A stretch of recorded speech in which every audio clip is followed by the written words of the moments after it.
आकाशवाणी मध्य प्रदेश से प्रस्तुत हैं प्रादेशिक समाचार।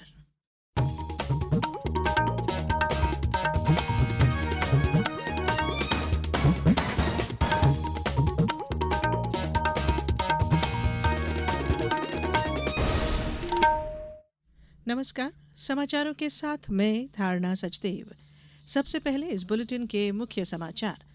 बांग्लादेश ने प्रधानमंत्री मोदी को हिंदुओं और सभी अल्पसंख्यकों की सुरक्षा का दिया आश्वासन।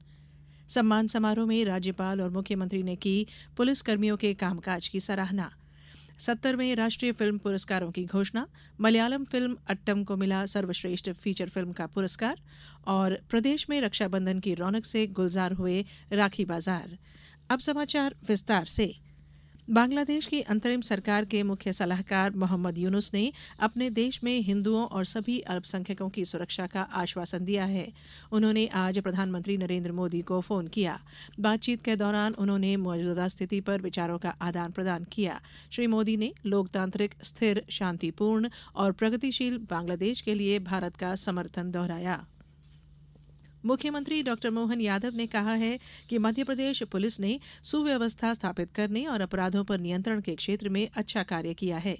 मुख्यमंत्री राज्य स्तरीय पदक अलंकरण समारोह में उत्कृष्ट सेवा, सराहनीय सेवा और वीरता के लिए सम्मानित हुए 69 पुलिस अधिकारियों और जवानों के पारिवारिक सम्मान कार्यक्रम को संबोधित कर रहे थे।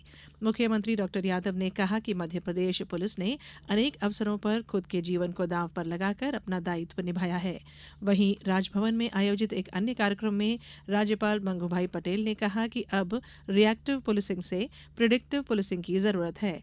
राज्यपाल ने कहा कि विगत 6 माह में पुलिस द्वारा नक्सल गतिविधियों पर कड़ाई के साथ निरंतर कार्रवाई की गई है। श्री पटेल ने कहा कि प्रदेश पुलिस ने असामाजिक तत्वों, राष्ट्र विरोधी ताकतों का कठोरता से दमन और गौवंश के अवैध परिवहन रोकने की प्रभावी कार्रवाई भी की है।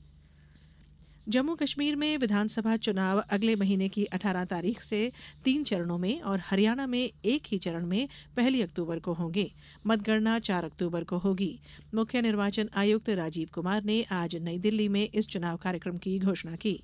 जम्मू कश्मीर में पहले चरण का मतदान अगले महीने की 18 तारीख को, दूसरे चरण का 25 तारीख को और तीसरे और अंतिम चरण का मतदान 1 अक्टूबर को होगा।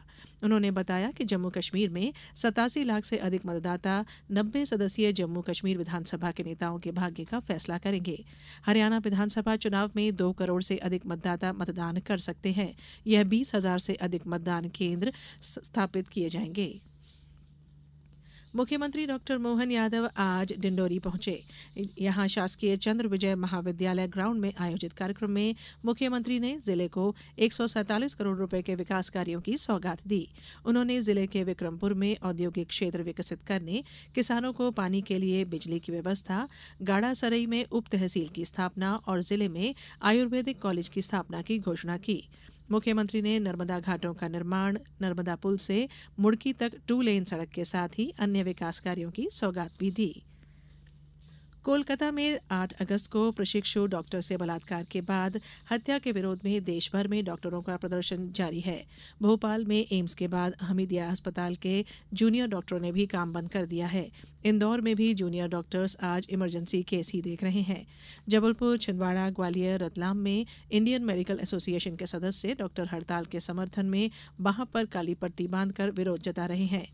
भोपाल में हड़ताल से निपटने गांधी मेडिकल कॉलेज की डीन डॉक्टर कविता एन सिंह ने सभी डॉक्टरों की छुट्टियां निरस्त कर दी हैं। 24 घंटे ड्यूटी पर रहने के आदेश भी जारी किए हैं। साथ ही मेडिकल टीचर्स को emergency, OPD, operation theatre, ward में तैनात करने के निर्देश भी दिए गए हैं। ये समाचार आप आकाशवाणी भोपाल से सुन रहे हैं। हमारे समाचारों को अब आप कभी भी और कहीं भी अपनी सुविधा के अनुसार सुन सकते हैं। ये समाचार बुलेटिन YouTube, Facebook और X प्लेटफॉर्म पर AIR न्यूज़ भोपाल पेज पर सुने जा सकते हैं। इसके अलावा आप हमारी वेबसाइट newsonair.gov.in पर या न्यूज़ ऑन AIR ऐप पर भी समाचार सुन सकते हैं। समाचारों में फिर आप सभी का स्वागत है।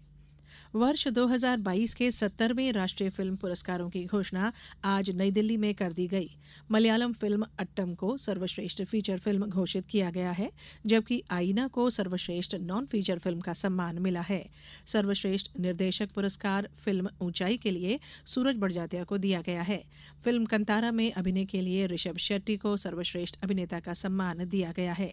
सर्वश्रेष्ठ अभिनेत्री का पुरस्कार तमिल फिल्म तिरुचित्रम्बलम में काम करने के लिए नित्या मेनन और गुजराती फिल्म कच्छ एक्सप्रेस की अभिनेत्री मानसी पारेख को प्रदान किया गया है। सर्वश्रेष्ठ पुरुष पार्श्व गायक का पुरस्कार अरिजीत सिंह और सर्वश्रेष्ठ महिला पार्श्व गायक का पुरस्कार बॉम्बे जयश्री को दिया गया है। मुख्यमंत्री डॉक्टर मोहन यादव ने कहा है कि भारतीय भाषा महोत्सव हमारी समृद्ध भाषा और सांस्कृतिक धरोहर को सहेजने और प्रोत्साहित करने का अद्भुत अवसर है। मुख्यमंत्री डॉक्टर यादव माधवराव सप्रे स्मृति समाचार पत्र संग्रहालय द्वारा आयोजित भारतीय भाषा महोत्सव का शुभारंभ कर संबोधित कर रहे थे। मुख्यमंत्री डॉक्टर यादव ने कहा कि भारतीय संस्कृति में भाषाओं के साथ साथ बोलियों का भी विशेष महत्व रहा है। बोलियों की विशेषता क्षेत्रीय इतिहास से भी जुड़ी है। स्कूल शिक्षा मंत्री उदय प्रताप सिंह ने कहा कि मुख्यमंत्री डॉक्टर यादव के नेतृत्व में प्रदेश में संस्कृत और क्षेत्रीय भाषाओं को प्रोत्साहन देने के लिए विभिन्न गतिविधियां संचालित की जा रही हैं। कार्यक्रम के संयोजक श्री विजय दत्त श्रीधर ने बताया कि सप्रे संग्रहालय द्वारा अपनी भाषा पर अभिमान, सभी भाषाओं का सम्मान के विचार सूत्र के साथ भाषाई सौहार्द, समन्वय और सर्वसमावेशी भाव से भारतीय भाषा महोत्सव का आयोजन किया जा रहा है। प्रदेश के बाजारों में रक्षाबंधन की रौनक दिखाई देने लगी है। रक्षाबंधन को अब केवल 3 दिन बचे हैं और बाजार रंग बिरंगी और आकर्षक राखी से सजे हुए हैं। भोपाल, इंदौर, जबलपुर और ग्वालियर सहित सभी प्रमुख शहरों में राखी के आकर्षक बाजार सजे हैं और ग्राहकों की भीड़ उमड़ रही है। इस बार बाजार में रुद्राक्ष, ब्रेसलेट और मोतियों से बनी राखी की मांग ज्यादा है। खासकर कोलकाता और गुजरात से बनी राखियों की मांग अधिक है। नई डिजाइन के साथ ही कस्टमाइज्ड राखियां भी उपलब्ध हैं। इसमें चेन, घड़ी, ब्रेसलेट और कपल राखी शामिल है। अब कुछ समाचार संक्षेप में।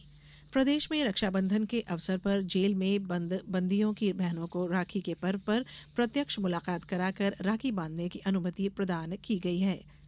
शिवपुरी जिले में कलेक्टर रविंद्र कुमार चौधरी द्वारा राजस्व अभियान 2.0 की समीक्षा लगातार की जा रही है। कोलारस अनुविभाग की समीक्षा के दौरान 2 पटवारियों को शासकीय कार्य में रुचि न लेने पर तत्काल प्रभाव से निलंबित किया गया है।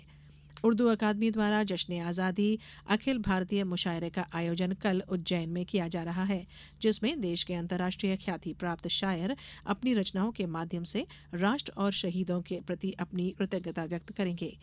आकाशवाणी भोपाल द्वारा कल शाम भोपाल के रविंद्र भवन में स्वर उत्सव कार्यक्रम का आयोजन किया गया है। कार्यक्रम में जानी मानी गायिका शुभा मुदगल और गजल गायक अहमद हुसैन मोहम्मद हुसैन अपनी प्रस्तुतियां देंगे। शाजापुर में 3 ट्रक आपस में टकरा गए। इस हादसे में 2 लोगों की मौके पर ही मृत्यु हो गई, जबकि 4 अन्य घायल हो गए। राजधानी भोपाल के अयोध्या नगर डी सेक्टर में बदमाशों ने शटर तोड़कर एक दुकान से सोने चांदी के जेवर और नकदी समेत करीब 30 लाख रुपए चुरा लिए हैं। इंदौर जिले में उद्योग विहीन ग्राम पंचायतों में उद्योग लगाने का सिलसिला लगातार जारी है। इंदौर की 100% पंचायतों में उद्योग स्थापना करने वाला जिला बनाने के लिए विशेष प्रयास किए जा रहे हैं। उद्योग लगाने के लिए युवाओं का चयन कर उन्हें प्रशिक्षण के साथ अनुदान पर लोन भी दिया जा रहा है। और राज्य शासन द्वारा जेलों में सुधार, जेलों के विकास, बंदियों और जेल कर्मियों की सुरक्षा सहित विभिन्न विषयों पर राज्य स्तरीय समिति गठित की गई है। लोक स्वास्थ्य और चिकित्सा शिक्षा राज्य मंत्री नरेंद्र सिंह शिवाजी पटेल राज्य स्तरीय समिति के अध्यक्ष नियुक्त किए गए हैं। अंत में बुलेटिन के मुख्य समाचार एक बार फिर। बांग्लादेश ने प्रधानमंत्री मोदी को हिंदुओं और सभी अल्पसंख्यकों की सुरक्षा का दिया आश्वासन। सम्मान समारोह में राज्यपाल और मुख्यमंत्री ने की पुलिसकर्मियों के कामकाज की सराहना। 70वें राष्ट्रीय फिल्म पुरस्कारों की घोषणा, मलयालम फिल्म अट्टम को मिला सर्वश्रेष्ठ फीचर फिल्म का पुरस्कार। और प्रदेश में रक्षाबंधन की रौनक से गुलजार हुए राखी बाजार। इस बुलेटिन में इतना ही। अनुमति दीजिए। नमस्कार।